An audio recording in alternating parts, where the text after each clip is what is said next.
Avatar teaches us that there are four elements: earth, water, fire, and air. For elements, for nations, for bending styles. Simple, right? Well, not exactly. The more I rewatched Avatar, the more I started noticing something strange. The elements don't really stay in their own categories. Think about waterbending. Waterbenders can freeze water into ice, which makes sense. You little peasant. You found a master, haven't you?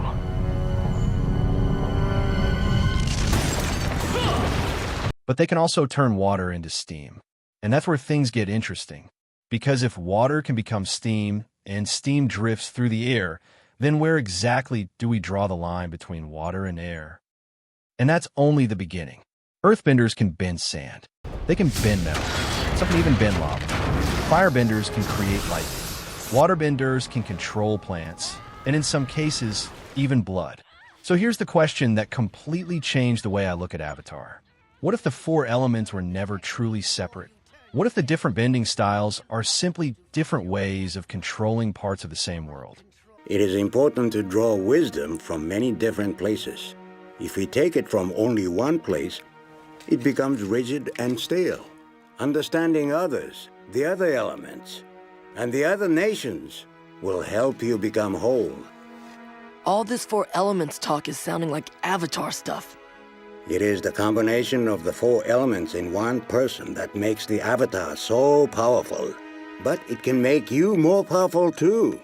You see, the technique I am about to teach you is one I learned by studying the waterbenders. Let's start with water. Most people think waterbending is just controlling liquid water. But throughout the series, we see waterbenders constantly changing water from one state into another. They freeze it into ice. They melt it back into water. They turn it into steam. That's not just moving water around. That's controlling matter as it changes form. Then we get plant bending. Plants aren't water. They're living organisms. Yet waterbenders can control them because of the water inside them. And eventually we learn about bloodbending.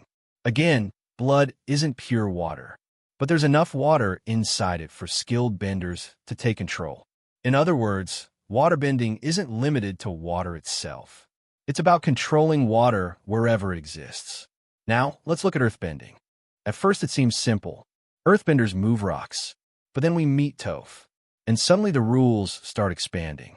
She learns to bend metal, not because metal is earth, but because tiny pieces of earth still exist inside refined metal. Come on, metal fudge!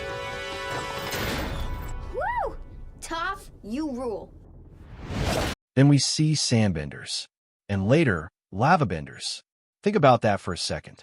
Sand, stone, metal, and lava all behave completely differently, yet they're all connected under the same bending style. Lava is especially interesting because it almost feels like a combination of earth and fire. It's molten rock, solid earth transformed by extreme heat. Already the lines between the elements are starting to blur. The greatest illusion of this world is the illusion of separation. Things you think are separate and different are actually one and the same. Like the four nations. Yes, we are all one people, but we live as if divided.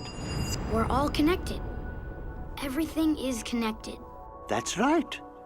Even the separation of the four elements is an illusion. Then there's firebending. Most people see fire as energy and destruction. But firebenders eventually learn lightning generation. Lightning isn't fire. It's electricity, a completely different phenomenon. Yet advanced firebenders can create and control it. Some can even redirect lightning, treating it almost like a separate bending art. So if firebenders can control electricity, and earthbenders can control metal, and waterbenders can control blood and plants, then maybe the four elements aren't really the full story. Maybe they're just categories, ways of teaching people how to interact with the world. Because when you look closely, every advanced bending technique comes from understanding connections.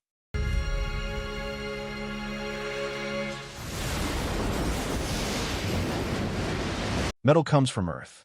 Blood contains water. Lightning comes from fire.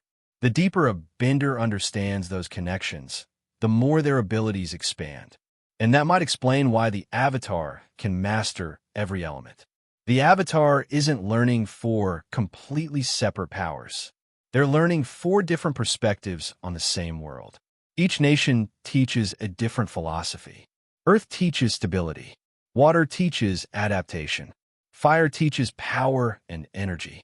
Air teaches freedom and movement. But nature doesn't separate itself into neat categories. Everything overlaps. Everything influences everything else. And the strongest benders are usually the ones who understand that. So maybe the biggest secret in Avatar isn't that there are 4 elements. Maybe it's that there never were.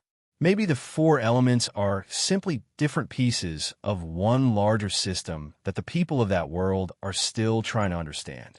And once you start looking at bending that way, a lot of the strange abilities in Avatar suddenly make much more sense.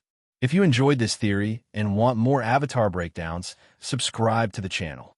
And let me know in the comments, what's the most underrated bending ability in the entire Avatar universe?